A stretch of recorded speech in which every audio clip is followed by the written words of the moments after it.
Hello, students. We would be discussing the short story The Bench by Richard Rive.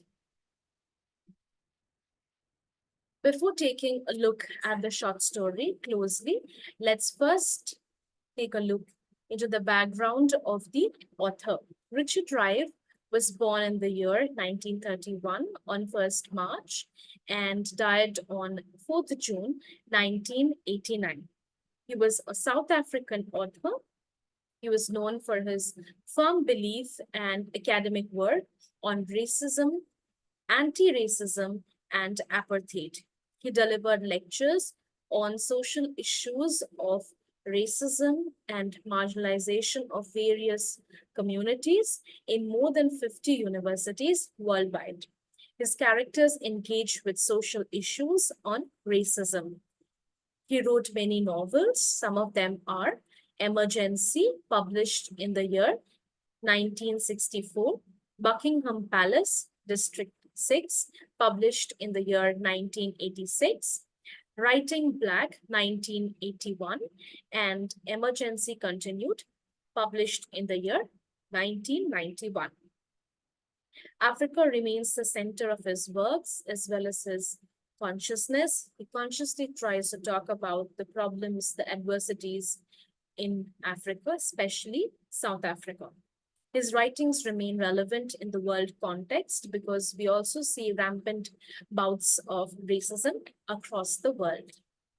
The short story Bench takes after the well-known short story of Rosa Parks, and he tries to set it in South Africa. Now let's take a look at the short story The Bench. This story by Richard Rive follows the life of Kali. He is a black male. He is listening to a speech that changes his life forever. The events in the short story are presented by a third person narrator perspective. The short story takes place in Johannesburg in South Africa. So, this is the action, this is the location of the action. Carly is standing in a crowd and listening to a black speaker who is proclaiming the rights of the black people. We also see a white woman there who's wearing a blue dress and also delivers a speech to inspire and urge people to speak up their minds and against discrimination. Kali is extremely impressed by what the speakers are saying because for the first time it seems that he's considered this a possibility of having any rights. He did not know that they had basic rights. All people were equal. Carly has lived his entire life not questioning any segregation in the world around him.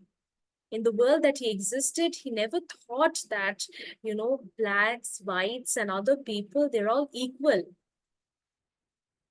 Moving on, we see that after listening to the speakers talking about the equality between whites, blacks, and about challenging the discriminatory laws, Carly finds an opportunity to make a statement based on what he hears in the speech.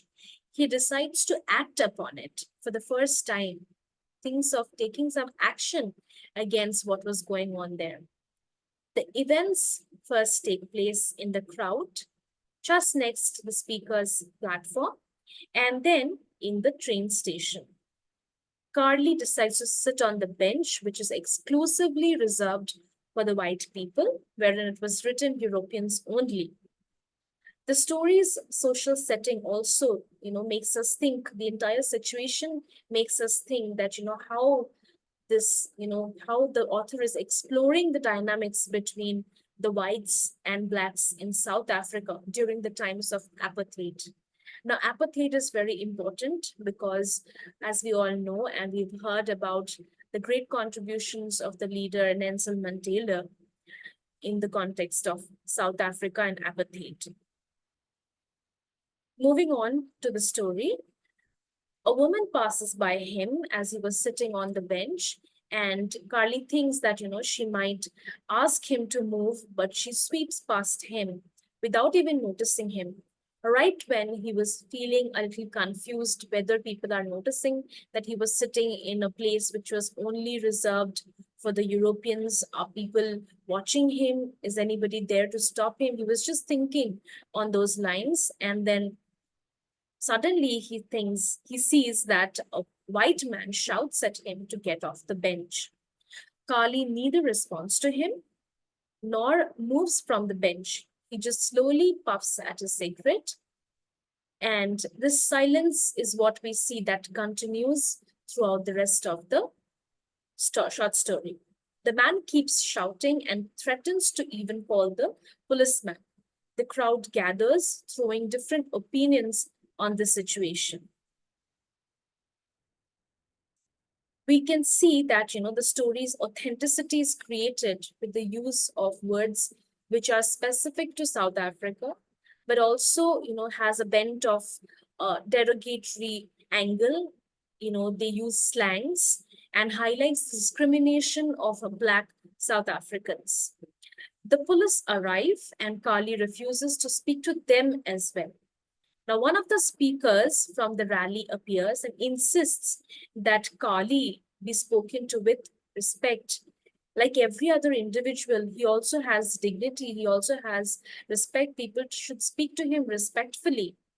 The crowd turns violent and, keeps on pressing on Kali, and he is cuffed by the policemen.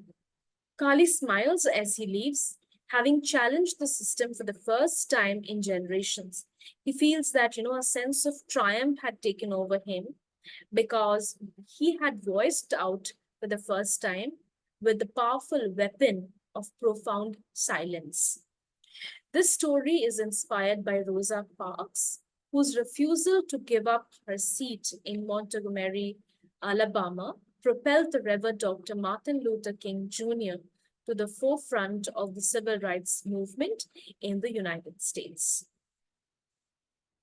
Now, the major characters in this short story are Carly, the protagonist, around whom the story revolves. We see that he's a black man. He tries to protest with his silence. He's the first time, probably in generations, in his village, in his community, who thinks of taking some action in the real world against the discrimination that happens. We also see a racist white man who forces him to get off the bench, which was exclusively reserved for the Europeans. That is also a very symbolic scene in the short story. He calls upon a police officer who further passes derogatory remarks, uses slangs to address Carly. And we also see other leaders, both black and white leaders, who urge and inspire people to take action against discriminatory laws and policies of the then South Africa. Now let's understand the essential themes in the short story.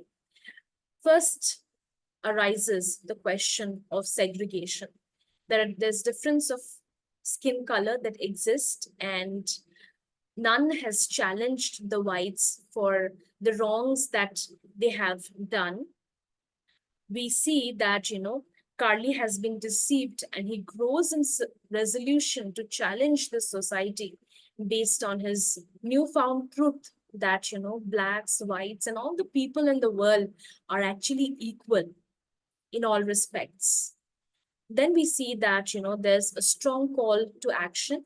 He gets inspired from the speeches and decides to act upon it and make a difference for the first time. He thinks of doing it in generations, probably. The speech and platform only exist as a symbol to fight against racism, and he speaks with profound silence to protest. Lastly, we can also talk about violence. We see that the police officer and the white man physically and verbally abuse Carly. They use derogatory language, and language can be seen as a symbol here to show how the marginalized communities are treated in the society. So that's about the short story.